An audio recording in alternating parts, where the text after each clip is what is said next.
ভাবুন তো, আপনি ডাক্তার দেখাতে গেছেন। পরীক্ষার জন্য প্রস্রাবের একটা নমুনা দিলেন। আর ডাক্তার সেটা তুলে এক চুমুক খেলো। শুনতে অবাক লাগছে? কিন্তু ইতিহাস বলছে এটা একসময় একদম স্বাভাবিক চিকিৎসা পদ্ধতি ছিল। প্রশ্ন হলো, কেন তারা এটা করতেন? এটা কি আদৌ কোনো কাজে আসতো? চলুন রহস্য উন্মোচন করা যাক।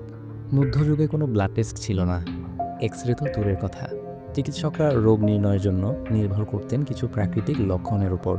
আর তার মধ্যে সবথেকে গুরুত্বপূর্ণ ছিল প্রস্রাব। তারা এর রং দেখতেন, গন্ধ শুঁকতেন, আর হ্যাঁ, অনেকে স্বাদও নিতেন। আজকের দিনে ল্যাব টেস্ট আছে, কিন্তু তখন ডাক্তারদের স্বাদ গ্রহণই ছিল রোগ নির্ণয়ের একমাত্র ভরসা। কিন্তু একেবারে ভুল ছিল না এই পদ্ধতি। বিভিন্ন স্বাদ ও রঙের প্রস্রাব দেখে তারা রোগ চিহ্নিত করার চেষ্টা করতেন। যদি প্রস্রাব মিষ্টি স্বাদের হতো, তাহলে তারা বুঝতেন রোগী ডায়াবেটিসে ভুগছেন, যদিও তখন তারা ঠিকভাবে এই রোগটি চিনত না। লালচে বা বাদামি প্রস্রাব মানে হতে পারে শরীরের ভেতর কোথাও রক্তক্ষরণ হচ্ছে।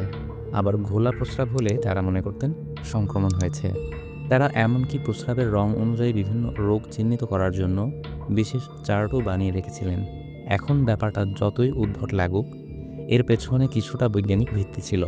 ডায়াবেটিসের ফলে প্রস্রাবে অতিরিক্ত চিনি জমে, যা সত্যিই মিষ্টি হতে পারে। কিন্তু আজকের আধুনিক চিকিৎসা বিজ্ঞানের কল্যাণে স্বাদ নিয়ে পরীক্ষা করার দরকার পড়ে না। আমাদের হাতে উন্নত ল্যাব টেস্ট আছে। কল্পনা করুন, আপনি অসুস্থ, আর ডাক্তার ওষুধের বদলে আপনার প্রস্রাব চেখে দেখছেন। ভাবতেই গা ঘিন ঘিন করছে, তাই না?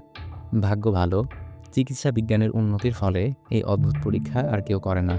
তাই পরের বার যখন ডাক্তার আপনার প্রস্রাবের নমুনা পরীক্ষা করতে বলবে, তখন চিন্তা করবেন না। এটা সরাসরি ল্যাবে যাবে, ডাক্তারের মুখে নয়।